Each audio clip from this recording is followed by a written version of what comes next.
వార్షికోత్సవం సందర్భంగా Meenakshi test baby centre Guntur నందు ఐవీఎఫ్ ట్రీట్మెంట్ పై 40 to 50% రాయితీ. చిత్తూరు జిల్లా గుడిపల్లెలో దారుణం జరిగింది. వివాహేతర సంబంధానికి అడ్డు వస్తున్నాడనే కారణంతో భర్తను మరో ఇద్దరి సహాయంతో అత్యంత దారుణంగా హత్య చేసిందో భార్య.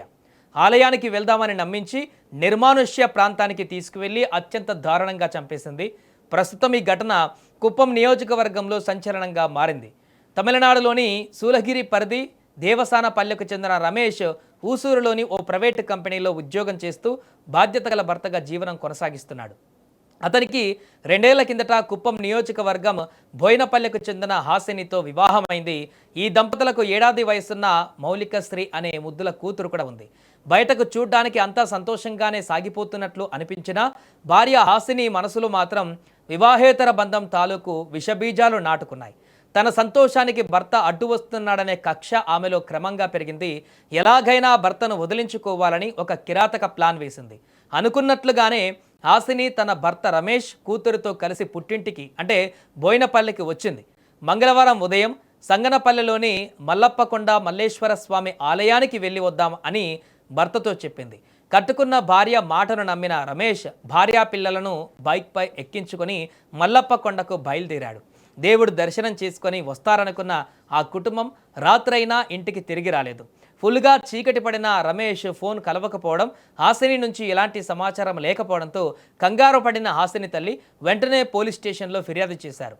రైట్ టైంలో ఎంట్రీ ఇచ్చిన కుప్పం డీఎస్పీ పార్థసారథి బృందం కేసు నమోదు చేసి రంగంలోకి దిగింది.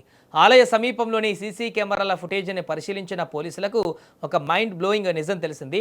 మొదట బైక్పై రమేష్ హాసిని పాపతో కలిసి ఆలయానికి వెళ్లడం రికార్డ్ అయింది. కానీ తిరుగు ప్రయాణంలో మాత్రం రమేష్ తెచ్చిన బైక్ పైనే హాసిని మరో ఇద్దరు గుర్తు తెలియని యువతో కలిసి వెళ్తుండడం కనిపించింది. అందులో రమేష్ లేడు. ఇక సీసీటీవీ విజువల్స్ ఆధారంగా అలర్ట్ అయిన పోలీసులు మల్లప్పకొండ అటవీ ప్రాంతంలో ఘాట్ రోడ్డు పరిసరాలలో విస్తృతంగా గాలింపు చర్యలు చేపట్టారు. చివరికి మల్లప్పకొండ ఘాట్ రోడ్డు సమీపంలోని పొదలలో రమేష్ రక్తపు మడుగుల శవమై కనిపించాడు. భార్య హాసిని మరో ఇద్దరు వ్యక్తులతో కలిసి రమేష్ను అక్కడే అత్యంత దారుణంగా కొట్టి నరికి చంపేసిందని పోలీసులు ప్రాథమికంగా నిర్ధారించారు. కన్నకూతురు కళ్ళ ముందే తండ్రిని కిరాతకంగా చంపేసి ఏమీ తెలియనట్లు భర్త బైక్ పైనే పరారైంది ఆ కిల్లర్ వైఫ్. ప్రస్తుతం నిందితులందరినీ పోలీసులు అదుపులోకి తీసుకొని విచారిస్తున్నట్టుగా సమాచారం.